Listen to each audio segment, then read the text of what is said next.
इस कहानी का शीर्षक है क्रोध सर्वनाश की जननी। बरसात काफी देर से हो रही थी। बरसात के साथ हवा भी तेज चल रही थी।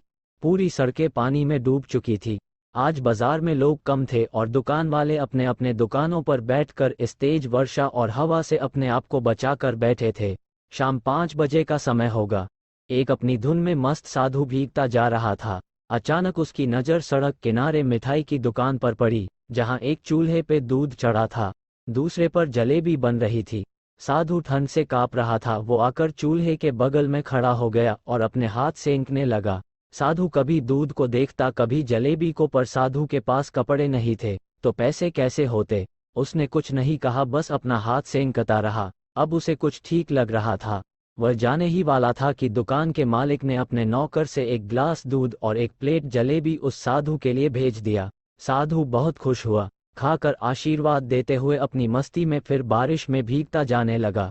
चूंकि बाजार में कम लोग थे और सड़क पे कहीं पानी कहीं कीचड़ था, साधु अब खाने के बाद कभी कभी पानी पे पैर मारता हुआ आगे बढ़ रहा था। उसे ध्यान भी नहीं था कि उसके पीछे कोई हो सकता है। उसके पीछे एक नवविवाहित जोड़ा चल रहा था।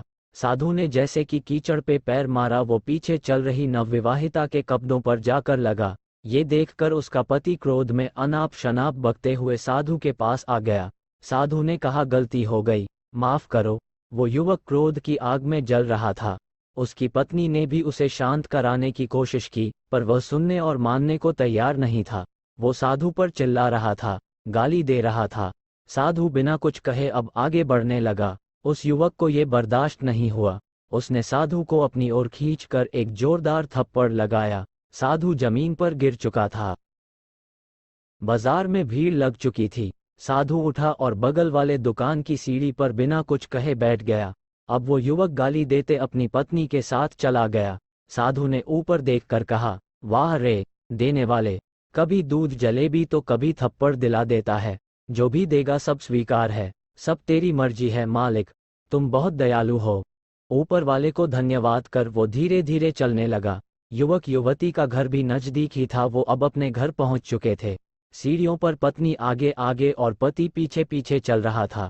पहले तल्ले का फ्लैट था। पत्नी कमरे को खोलने के लिए अपने पर्स से चाबी निकालने लगी। इसी बीच पीछे चल रहा पति अपने फ्लैट के पास पहुंचने ही वाला था कि पति का पैर फिसला और सर के बल गिरते हुए नीचे पहुंच गया। पत्नी ने चिल्लाना शुरू कर दिया। बहुत लोग जुट गए। लड़के को उठाया तो उसके सर पर बहुत चोट लगी थी, पर यह क्या, उसकी सांसें बंद हो चुकी थी। लड़का मर चुका था। लोगों की भीड़ लग चुकी थी। उधर से वो साधु भी अपनी मस्ती में चला आ रहा था।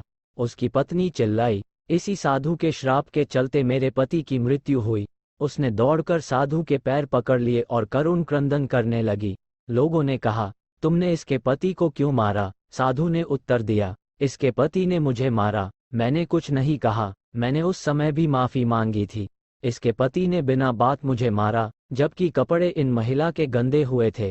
फिर लोगों ने कहा, वो इसका पति है, वो तो प्रेम करता है इससे, इसलिए भावावेश में वो वैसा कर बैठा। परंतु बाबा, आप इतना निष्ठुर कैसे हो सकते हैं? ये नवविवाहिता है, दया करो। साधु ने कहा, कोई मुझे भी तो प्रेम करने वाला है, जो मेरा ख्याल रखता है, जो मेरे बारे में सोचता है। अब वो नवविवाहिता साधु के पैर पर अपना सर रख कर बोली, बाबा, इनकी गलती की सजा मुझे मत दो, मैं माफी मांग रही, रहम कर दो, मेरा कोई नहीं इस दुनिया में। साधु बाबा जोर से चिल्लाए, है मेरे भगवान, तू मेरे जीवन के सारे पुण्य ले ले, पर इस लड़के को जिंदा कर या तो मुझे भी मृत्यु दे। साधु ने इतनी जोर से और इतने मार्मिक भाव से कहा कि वहां खड़े लोगों की भीड़ के रोंगटे खड़े हो गए। बहुत जोर से बिजली चमकी और जहां लड़के का शरीर पड़ा था उसके पास की दीवार पर आकर गिरी। उस बिजली की चिंगारी आकार उस लड़के की छाती पर गिरी। लड़के के शरीर में अब हलचल थी। सारे लोग हतप्रभ थे। लड़का अब उठकर बैठा। सारे लोगों का ध्यान अब लड़के पर था। अचानक जैसे मूर्छा टूटी, लड़का लोगों की तरफ देख रहा था। तभी लोगों का ध्यान साधु पर आया। ये क्या? वहां साधु बाबा तो थे, पर अब वो गायब हो चुके थे। जहां साधु बाबा खड़े थे, पत्नी ने वहां की मिट्टी लाकर पति के मस्तक पर लगाया। पत्नी की आंखों से अविरल आंसू की धार बह रही थी और पति बार बार सिर्फ ये कह रहा था कि मैंने आज बहुत बड़ा पाप किया है। पत्नी ने कहा, गलती और पाप में अंतर होता है। साधु बाबा के अलावा कोई दूसरा आपको माफ नहीं करता। औरत की निगाहें बार बार बाबा को ढूंढ रही थी, पर बाबा कहीं जा चुके थे। गुस्सा हमेशा हानिकारक होता है और सर्वनाश की क्षमता रखता है। ये हर आदमी महसूस करता है। कोई समय से पहले और कोई समय बीतने के बाद गुस्से पर काबू करना सीखें।